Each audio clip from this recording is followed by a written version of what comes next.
Hi everybody, Dr. Bryton here for Two Tip Tuesday. Today we're going to be talking about a topic that we discussed kind of minimally last week. We've had some more interest in it, and so we wanted to go a little further into detail. So we discussed how there has not been an uptick in tracing any kind of COVID infection to dental offices. From staff to patients, they have not found that to be the case. We mentioned that was great news. It's a testament to the disinfectant protocols that we have in a dental practice, and I think it's a testament to the new things that we have begun to implement. But I think some of the questions regarding our previous mention of this in last week's Two Tip Tuesday video probably came to some degree from a recent article that NPR released on July 6th. So on July 6th, they released an article called "The Dentist Will See You Now, But Should You Go?" And it was great. The article discussed some of the things we talked about, how there has not been an uptick in tracing of COVID to dental practices. This was confirmed by the World Health Organization. This was confirmed by the CDC. In fact, this article even discusses how the CDC even went and tried to determine that there was no particular tracing. So it wasn't just, all right, we haven't found anything. They actually went to look and make sure, which is all the more testament to what we're doing. But one of the things that the article talks about that you've heard me discuss is a couple of the new measures that we have put into place if you're coming to visit us. So it talked about the pre-screening process. So for those of you that have come in, we are doing a pretty heavy screening process.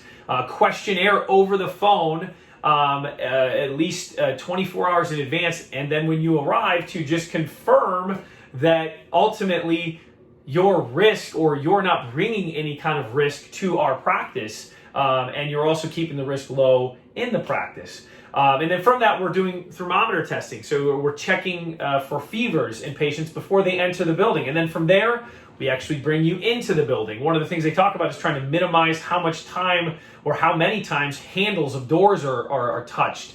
And we've been doing that. From there, we're making our hand sanitizer more accessible, not just to staff like we normally would, but also to patients. And then also wearing masks to try and reduce any kind of exposure in those cases that potentially have kind of snuck through our screening process or we're not even aware of. And it's working. Now, in addition to that, it discusses this in this article, and this is something that we've been really excited about and proud to have offered to our patients, but also is the cut down in particular the air particulate, the poor air particulate that can happen in a dental practice that we know is not happening in ours. And that's through our medical grade air filtration. This is not something you just get from Home Depot and can put in your home or anywhere in an office. This is actual medical grade that will filter particulate that's even smaller than COVID. So it's smaller in size comparison to COVID.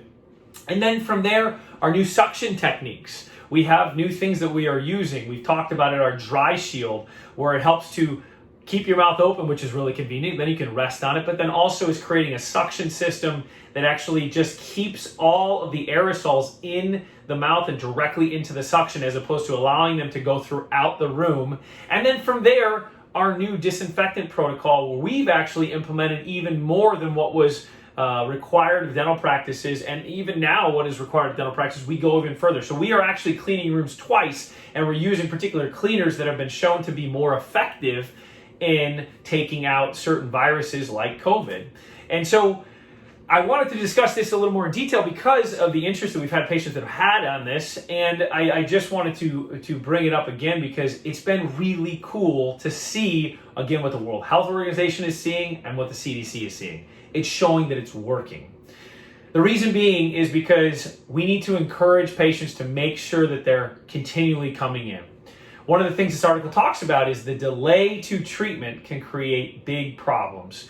It can create more involved treatments, and with that, it's longer time at the dentist, and it's bigger, more involved processes that could make multiple appointments or could create somewhat of a challenge financially. And so we want to try and avoid those things. We want to get patients in the door, make sure that they're being seen for their routine oral wellness visits, so we can try to prevent a lot of that. Now, one of the other things that many of you have experienced, and this is something we've been excited to offer, is our same-day dentistry. So if you've ever had a crown with us, we do that in one visit. And that's really special for times like now because it requires you to come once. It doesn't require you to come 2 or 3 times. And that helps with this process in eliminating or trying to prevent as much risk of exposure as possible. So all in all, things have been looking great with how we've been able to implement this, and it's working.